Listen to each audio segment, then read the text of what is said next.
आदाब। अवध की गंगा जमनी तहजीब यानी कॉम्पोजिट कल्चर, मिली जुला जो है संस्कृति है, उसके नमूने और मिसालें आपको जा बजा देखने को मिलती हैं। लेकिन एक ऐसी रस्म, एक ऐसा इंस्टीट्यूशन था जो शादी के सिलसिले में अवध में बहुत अरसे तक इस्तेमाल में लाया गया। जैसा हमने पिछले एपिसोड में मुशाता का जिक्र किया था कि मुशाता या मशाताएँ कैसे शादियाँ ठहराती थीं, इसी के साथ एक और भी इंस्टीट्यूशन हुआ करता था जिसका नाम था साधु बच्चा।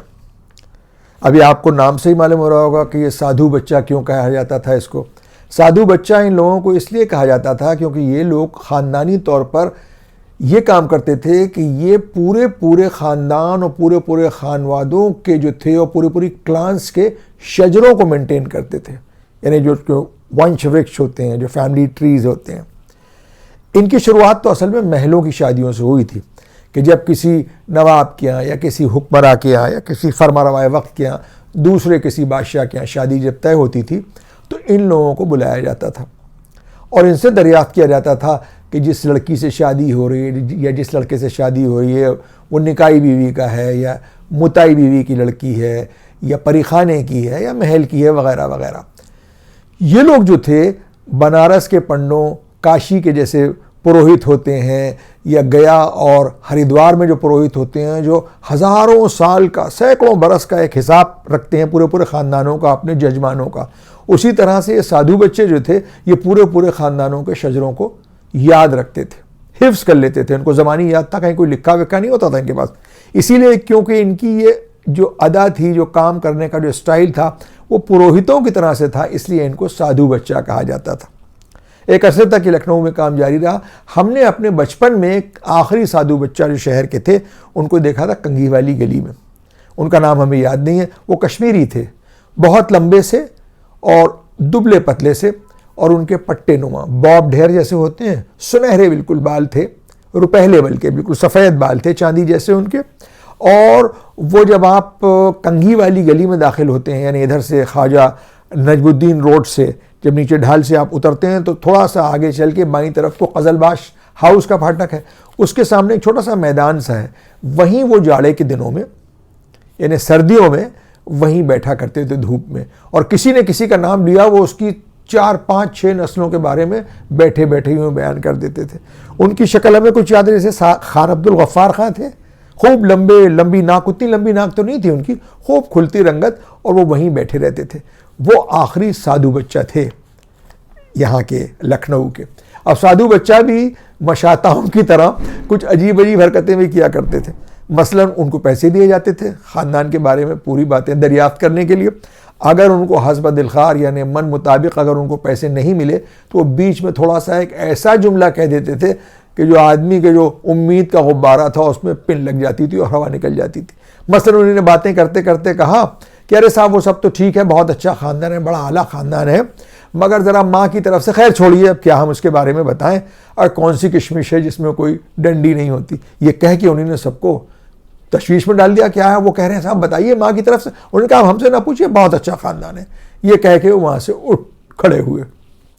हमारे मुशाता वाले प्रोग्राम के सिलसिले में हमें बहुत से कमेंट्स मिले हैं और बहुत मालूमात भी हमें उससे हासिल हुई है।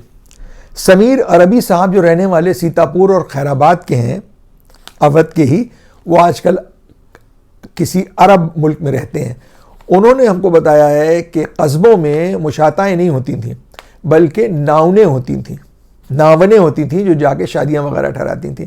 नावनों का एक काम और भी था, वो ये था कि ये लोग जो थे ये एक तरह की घरेलू किस्म की ब्यूटिशियन हुआ करती थी। ये घरों पर आती थी शादियों में, दुल्हनों के उपटन लगाना, उनको तैयार करना, रोगन लगाना यानी रोगन बादाम वगैरह का जो तेल होते थे उनकी स्किन में ग्लो लाने के लिए, और ज़चा खानों में जब औरतों की यहाँ डिलीवरी वगैरह होती थी तो उनकी मालिश वगैरह भी ये नावने ही किया करती थी। बहुत बहुत शुक्रिया आपका समीर अरबी साहब इस मालूमात के लिए। जैसा कि हमने पहले ही अर्ज़ किया कि मुसलमान घरानों में, अवध में, शादी ब्याह के सिलसिले में मुशाता और साधु बच्चा की खिदमत ली जाती थी, उनकी सेवाएं ली जाती थीं। लेकिन गैर मुस्लिम घरानों में नाऊ ये काम अंजाम देते थे। वो शादियां भी ठहराते थे, पूरे घर के बारे में, ख़ानदानों के बारे में एक दूसरे को बताते भी थे जहाँ शादियाँ हो रही होती थी। इसके अलावा नाऊ का इस्तेमाल एक और भी था जो हमने देखा है, पता नहीं सारी कम्युनिटीज़ में होता होगा कि नहीं। रस्तोगियों में तो हमारा ज़ाती तजुर्बा है। हमारे एक दोस्त थे राजेश रस्तोगी, माशाल्लाह अभी भी दिल्ली में है। लड़कपन से उनसे हमारी दोस्ती थी। उनकी वालिदा का इंतकाल हो गया, तो उनके जो ख़ानदानी नाऊ थे, जिन लोगों के जजमान थे, उनको बुलाया गया और उन्होंने, वो नाऊ आए काली टोपी लगाए हुए और कंधे पर एक पटका डाले हुए, और उनको सब बता दिया गया कि इस वक्त जो है वो अंत्येष्टि होगी, यानी मैयत घर से ले जाई जाएगी आखिरी काम के लिए, तो जाके सब रस्तोगी टोले में बता दो। वो साहब नाऊ जो थे वो गए और उन्होंने गली में सब रस्तोगी टोले की गलियों में जाके ऐलान किया कि फ़लाँ फ़लाँ साहब के यहाँ उनकी बहू के माने हुए बीवी, उनका इंतकाल हो गया है, उनके स्वर्गवास हो गया है और इस वक्त उनकी अंतिम यात्रा होगी और गुल्लाले घाट पर उनका अंतिम संस्कार किया जाएगा। ये खबर सबको बता दी जाए, ये कहते हुए चले आए। इसी ऐलान पर हमें याद आया मुनादी वाला। मुनादी वाला आपने पिक्चरों में देखा होगा, मुल्क खुदा का, हुक्म बादशाह का, जुनून पिक्चर में दिखाया तो एक आदमी ड्रम बजा रहा है ऊँट की पीठ पे या घोड़े की पीठ पर बैठा हुआ, मुनादी वाला अनाउंसमेंट करते थे। मुनादी वाला लंदन में भी होता है। इंग्लिश जो लोग हैं वो अपने ट्रेडिशंस के बहुत पाबंद होते हैं, लिहाजा अभी जब जो शाही ख़ानदान में जो शायद उनका नाम प्रिंस फिलिप है, उनके यहाँ जब पहला शहज़ादा पैदा हुआ था तो उस अस्पताल के बाहर हज़ारों गोरे खड़े थे, सब जमा थे ये जानने के लिए। तो सबको मालूम था कि लड़का हो गया, लेकिन एक इसको कहते थे सिटी क्रायर, वो आके खड़ा हुआ पुराने अपने ट्रेडिशनल उसी ड्रेस में और उसने आके ऐलान किया कि इस तरह से शाही ख़ानदान में एक नया शहज़ादा पैदा हुआ है। सिटी क्रायर मुनादी वाला। मुनादी वाले एक और भी हुआ करते थे जो डुग्गी पीटते थे नीलामी की। और डुग्गी पीटना लखनऊ में एक मुहावरा भी है, अगर किसी को कहा जाए कि तुम्हारे घर की डुग्गी पिटे, यानी उसको कोसना है। ये बात, डुग्गी पिटने का मतलब होता है कि उस जगह की नीलामी हो रही, डुग्गी पीटी जा रही है। फिल्म मेरे महबूब आपको याद होगी, उसमें जब नवाब बुलंद अख्तर के घर के सामने जब उसका ऐलान हो रहा था, उसकी नीलामी का उनकी कोठी की, तो डुग्गी पीटी जा रही थी। अभी एक बड़ी मशहूर लखनऊ की जर्नलिस्ट है कुलसूम तलहा, उन्होंने एक क्लिप भेजी थी मुहर्रम के दौरान कि उनके जो आबाई वतन है जायस, उसमें अब भी मुनादी वाले का एक रोल है। मुहर्रम की मजलिसों का ऐलान, वो हाथ में छोटा सा एक काला झंडा, मुहर्रम का झंडा काला होता है, वो लेकर जायस की तमाम गलियों में घूमते हैं। अब तो SMS और तमाम चीज़ें हो गई हैं, लेकिन वो उसी तरह से घूमते हैं और जाके मजलिसों का ऐलान करते हैं कि इस इमाम बाड़े में इस वक्त मजलिस होगी। तो मुनादी वाले जो हैं वो आज भी कस्बों में कायम है। हमारे एक दर्शक हैं जॉन आगा साहब, जो शायद भोपाल में रहते हैं और बहुत पाबंदी से हमारे एपिसोड्स देखते हैं। उन्होंने हमें लिख भेजा है कि उनकी 2 बेटियां हैं माशाल्लाह, ज़ैनब और कुलसूम, वो भी हमारे एपिसोड्स अपने वालिदैन के साथ बैठ के देखती हैं और उनकी ख्वाहिश है कि इस प्रोग्राम में उन बच्चियों का नाम लिया जाए। लिहाजा ज़ैनब और कुलसूम, आप बहुत खुश रहें, हमेशा सलामत रहें और खूब पढ़ें और बड़े होकर भी हमारे एपिसोड्स आप इसी तरह से देखती रहें।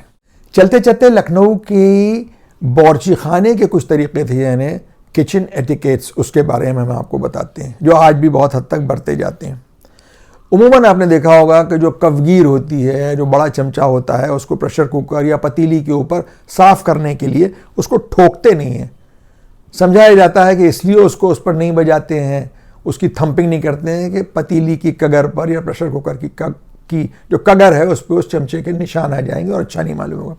लेकिन इसकी वजह लखनऊ में ये नहीं है।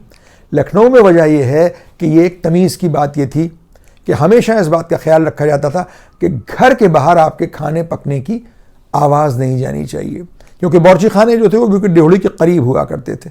तो जो बुआएँ होती थीं उनसे कहा जाता था कि जब रोटी के चंगेर जो है उसको सीनी के ऊपर फट फट फट फट उसको थाप दे रही हो तो हल्के हल्के दो, घर के बाहर या पड़ोस में आवाज़ नहीं जाए कि रोटी पक रही है। इसकी वजह आप जानते हैं क्या थी? कितनी इंकिसारी है लखनऊ की हमारी इस तहजीब में कि पड़ोसियों को ये मालूम ना हो कि इनके यहाँ खाना पक रहा है या खाने की तैयारी हो रही है, क्योंकि ये मालूम नहीं है कि पड़ोस में खाना पक रहा है कि नहीं पक रहा है। उसकी दिल आज़ारी होगी इस बात को मालूम होकर, इस आवाज़ को सुनकर कि इनके यहाँ खूब अच्छे अच्छे खाने पक रहे हैं और उनके यहाँ खाने नहीं पक रहे हैं।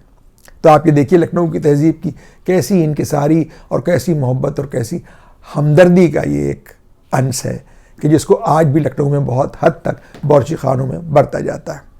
इसी के साथ अब आज के इस एपिसोड को ख़त्म करने की इजाज़त चाहते हैं, लेकिन उससे पहले वही गुजारिश कि आप हजरात को अगर ये चैनल अच्छा लगता है तो इसको आप देखें, शेयर करें और सब्सक्राइब करें।